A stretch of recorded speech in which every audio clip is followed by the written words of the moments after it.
Vamos lá, senhores, vamos lá, senhoras, vamos voltar aí o nosso estudo sobre a lei de abuso de autoridade, tá ok? Pessoal, nesse bloco nós vamos trabalhar um dos temas que mais cai em prova, tá? Que é o artigo 6º, 7º e 8º. Nós vamos falar das sanções de natureza penal, civil e administrativa. É isso mesmo, tá? Cuidado, eu quero que você entenda que através de uma única conduta é possível que o sujeito ele responda nas três esferas diferentes, né? Então vamos dar um exemplo aqui, para você conseguir visualizar isso. Imagine que um policial de serviço, né, exercendo sua função, ele pega um indivíduo ali que está com seu filho de 8 anos de idade e realiza uma abordagem, né, pessoal. E no meio dessa abordagem, esse policial ele vem a desferir um tapa no rosto desse sujeito na frente da criança. Vem cá, você concorda comigo, tá? Nós não estudamos ainda as condutas que configuram abuso de autoridade, mas você vai verificar comigo que isso aqui configura abuso, tá? Então eu tenho a lei de abuso de autoridade, que é uma lei penal, tá? A lei de abuso de autoridade, ela traz aqui o aspecto penal para esse comportamento, tanto é que é uma legislação penal extravagante. Então, na esfera penal, você sabe que tem abuso de autoridade, tudo bem. Agora vem cá, você concorda comigo que ao desferir um tapa no rosto desse cidadão, na frente do seu filho, esse sujeito ele possa se sentir ali humilhado de tal forma, né, que cause um dano moral?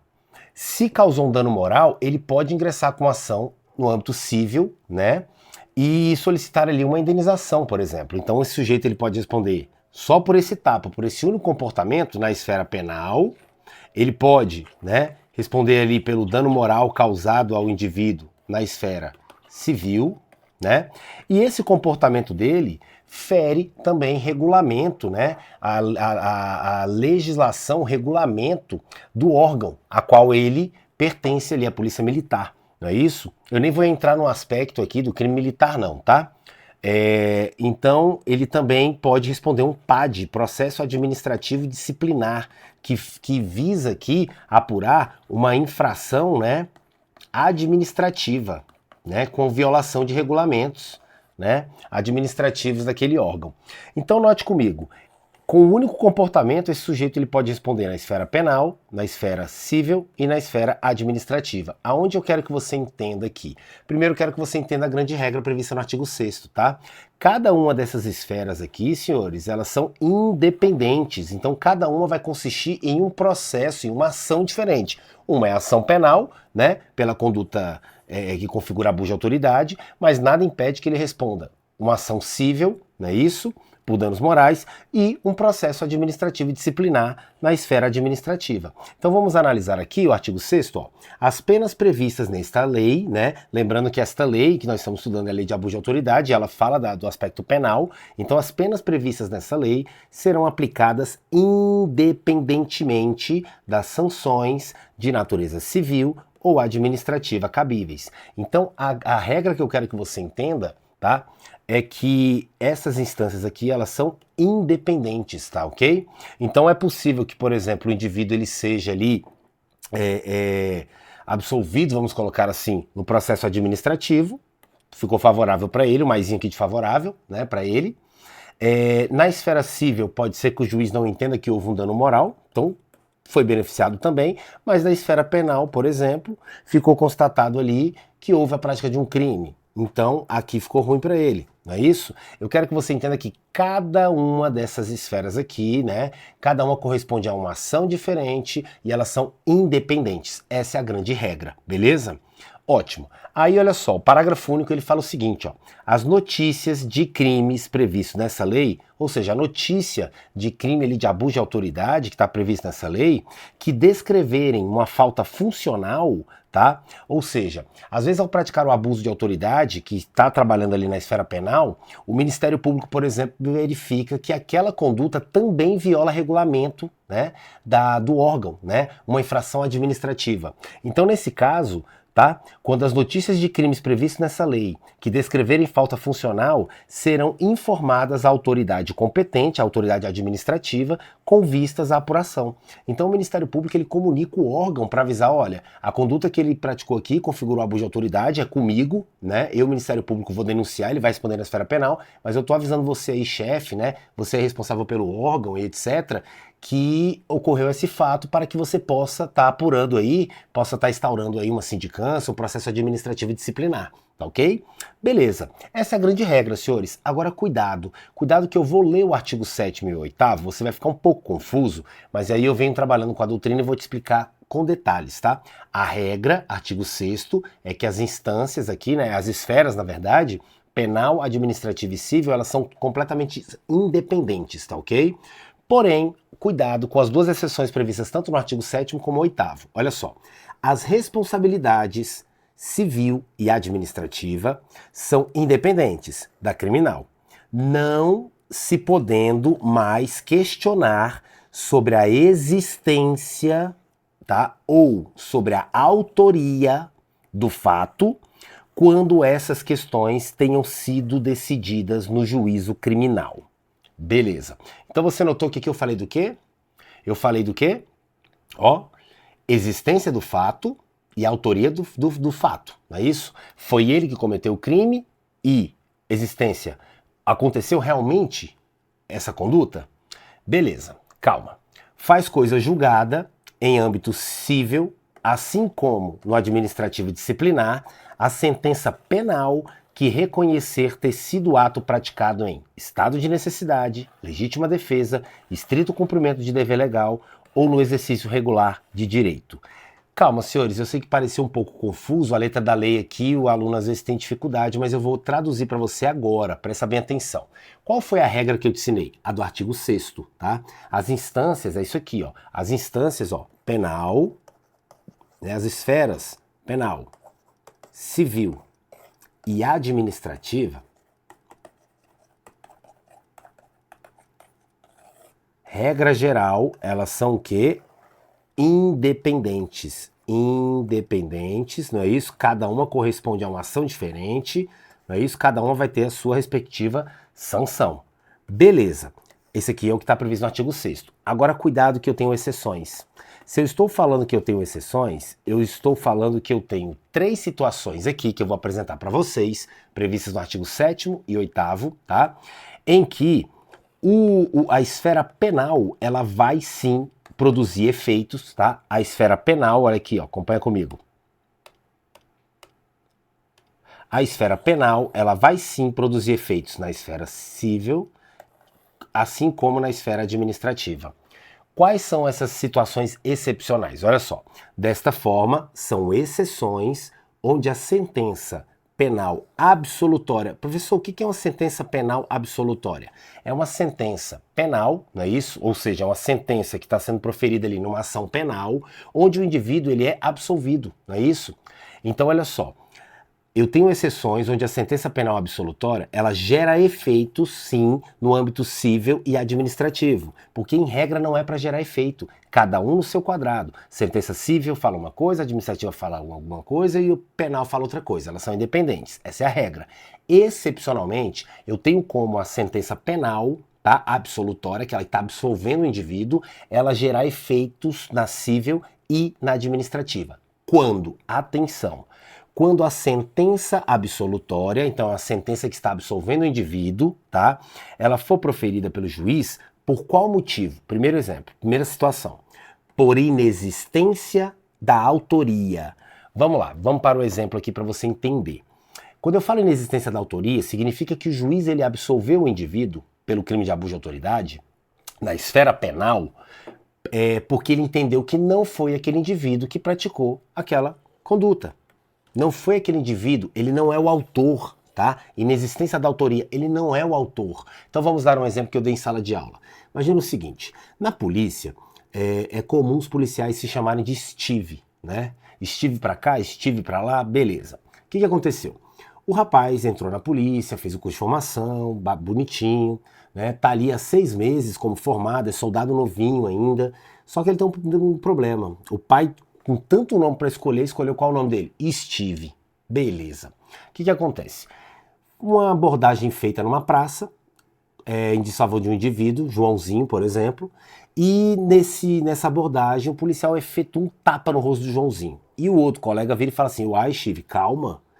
O Joãozinho que levou o tapa, ele escuta esse nome e fala, opa, já sei o que eu vou fazer. Quando finaliza a abordagem, no outro dia, o rapaz procura o Ministério Público e lá fala, olha, Joãozinho, eu fui agredido e quem me bateu lá foi um policial chamado Steve. Beleza, e aí começa a ação, aquele negócio todo, beleza. Só um exemplo pra você entender. Chega lá na ação penal, o juiz constata o quê?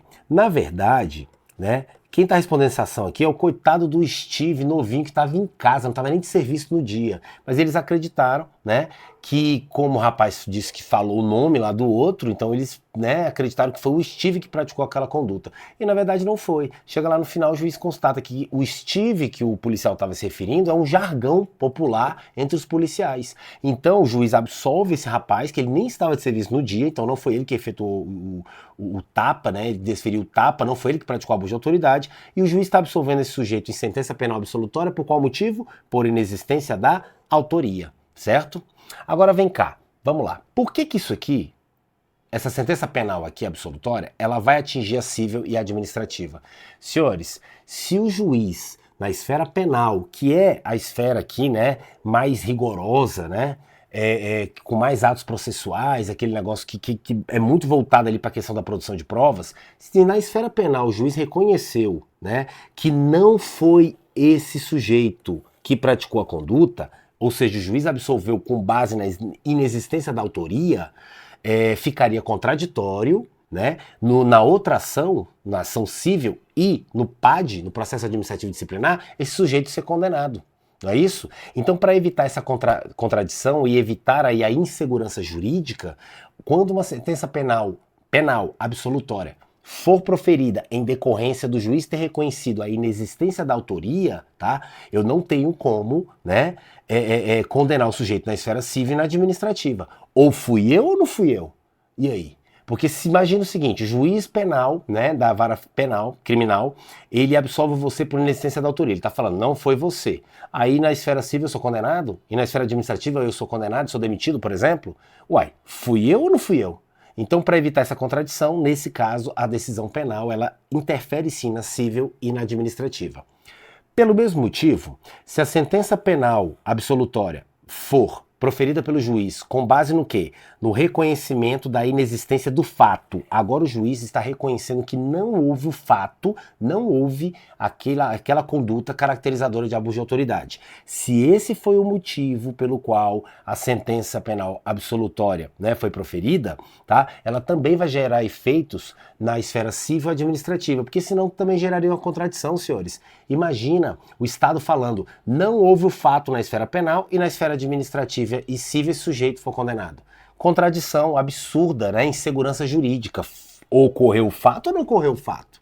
Então, senhores, se o motivo for esse, inexistência da autoria ou inexistência do fato, qualquer das duas situações, a esfera penal, tá? Ela vai se atingir a civil e a administrativa. Aqui eu não posso ter condenação e nem aqui, tá ok? Vamos dar um exemplo aqui de inexistência do fato? Imagine que a moça chega lá e fala, olha, o policial chegou lá e mandou eu abrir as pernas, etc, etc, tranquilo. Quando chega lá na ação, eu vou verificar que, na verdade, não foi nesse contexto que ela estava falando. Na verdade, o policial determinou para abrir as pernas durante a abordagem, acompanhado por uma PFEM. Então não tem abuso de autoridade, não há fato, né? Eu tenho aqui a inexistência do fato, não há abuso de autoridade. Se falar, o juiz absolve o indivíduo ali na esfera penal, tá? Beleza. E por fim, eu tenho a sentença absolutória por reconhecimento da incidência de excludentes de ilicitude. Nós vamos trabalhar as excludentes de ilicitude lá no direito penal, fiquem tranquilos, tá? Nós temos inúmeras excludentes de ilicitude, mas as principais estão previstas no artigo 23 do Código Penal. Legítima defesa, estado de necessidade, estrito cumprimento do dever legal ou exercício regular de direito. Eu vou dar exemplos aqui de forma bem sucinta mesmo, para que você possa entender, tá? Pelo menos ter uma noção do que seria isso, para você poder entender realmente a matéria. Olha só, quando eu falo, deixa eu jogar para cá que fica melhor. Quando eu falo de excludentes de ilicitude, eu estou falando de situações em que o seu comportamento, a sua conduta, ela está taxada na lei como crime. Só que A própria lei permite você praticar essa conduta. Ou seja, a lei ela exclui, ela afasta a ilicitude do seu comportamento, mesmo ele estando previsto na lei como delito. Se eu não conseguir entender isso, vamos lá. Você vai ver comigo o seguinte: eu tenho como principais excludentes de ilicitude o estado de necessidade, nós vamos falar já já do que é isso. A mais famosa de todas, que é a legítima defesa. O estrito cumprimento de um dever legal. E, por fim, o exercício regular de um direito. Olha só que interessante, senhores. Vamos lá. Vamos falar primeiro da legítima defesa, que é a mais fácil, né? Que você consegue visualizar com mais facilidade. Lembrando que nós vamos trabalhar isso aqui ponto a ponto, com todos os detalhes, tá? Lá em direito penal. Beleza. Imagina o seguinte: eu sou policial e efetuei a prisão de um faccionado, sujeito perigoso, e esse sujeito ele me avisa, ele fala: olha, quando eu sair daqui eu vou matar você. Pode ter certeza. O policial não dá muita moral àquela situação toda, e lá, logo depois ele descobre que aquele sujeito ele realmente é muito perigoso. Aquele sujeito ele nunca ameaçou alguém que ele não matou. Então assim, o policial fica cabreiro. O policial é informado que esse sujeito foi liberado ali, né, para responder o processo em liberdade na sexta-feira. E aí esse policial ele já toma as precauções, fica mais atento. E ao chegar em casa, o policial verifica que tem um indivíduo em cima da árvore na porta da sua casa. O policial já pega a arma, fica ali de segunda. Quando ele vê o cara desce da árvore já com a arma em mão. O policial faz o quê? O policial efetua o disparo. Pá, pá, pá. E o cara cai morto. Senhores, esse comportamento aqui, efetuar o disparo e o coleguinha cai morto, esse comportamento está previsto na lei como crime? Esse comportamento é um comportamento típico, né? É um fato típico. Está previsto na lei que matar alguém é homicídio. Só que nesse caso, tá? Como ele estava diante de uma injusta agressão, né, atual ou iminente, e usando dos meios que estavam à sua disposição de forma proporcional, ele tem o direito, tá, de repelir essa injusta agressão, de revidar ali, de se defender. Então, senhores, você note que, apesar dele ter praticado um comportamento que está definido na lei como crime, que é o homicídio, esse comportamento ele não é ilícito, na verdade ele é lícito, ele é permitido porque a lei lhe dá o direito, né, de se defender diante de uma injusta agressão, tá? Então aqui, por exemplo, eu tenho a legítima defesa. Vamos dar uma olhadinha aqui nos outros para você ter uma noção. O estado de necessidade, eu não tenho uma injusta agressão não, mas eu estou diante de uma situação, estado de necessidade. Eu estou diante de uma situação grave, uma situação que era necessário, na verdade eu não tinha outra opção, para salvar o meu bem jurídico eu tive que sacrificar outro. Vamos lá, vamos dar um exemplo aqui do Titanic, né? O Jack e a Rose ali na água congelando. E aí, quando os dois tentaram subir naquela portinha lá do navio, a porta afundava, os dois iam morrer congelados. No filme foi muito lindo. O Jack, né, abriu mão da vida e deixou ali afundar e morrer para proteger a Rose. Vamos colocar na vida real, né? Na vida real, o Jack olha pra Rose e fala: gata, desculpa, foi legal que a gente viveu, eu adorei esse lance, mas assim, só vai sobreviver um de nós dois. Eu sou mais forte, provavelmente eu vou ter que te matar. Ele vai lá e afoga a Rose, né? Em estado de necessidade, porque ele não tinha outra opção para salvar a sua vida. E esse comportamento dele, que está previsto como homicídio, ele é lícito permitido, tá? É uma excludente de ilicitude o estado de necessidade. Eu sacrifico bem jurídico, né, outro bem jurídico para salvar o meu, tá? Desde que haja proporção aqui. Beleza. E aí eu tenho o estrito cumprimento do dever legal, né? Muitas vezes, ao cumprir um dever legal, você acaba praticando um comportamento que é típico. Por exemplo, o oficial de justiça que vai cumprir o mandado de busca e apreensão, ele está ali subtraindo, né? Ele está ali tirando o carro ali do poder do indivíduo, um quadro, né? Algum bem móvel, ele retira esse bem ali da mão do indivíduo, não é isso? E ele está praticando um comportamento típico, mas ele está cumprindo um dever legal, ele está cumprindo uma obrigação que ela impõe a ele em decorrência do exercício da função dele, tá? Então esse comportamento dele, apesar de típico, ele é o quê? Lícito, porque exclui a ilicitude do comportamento.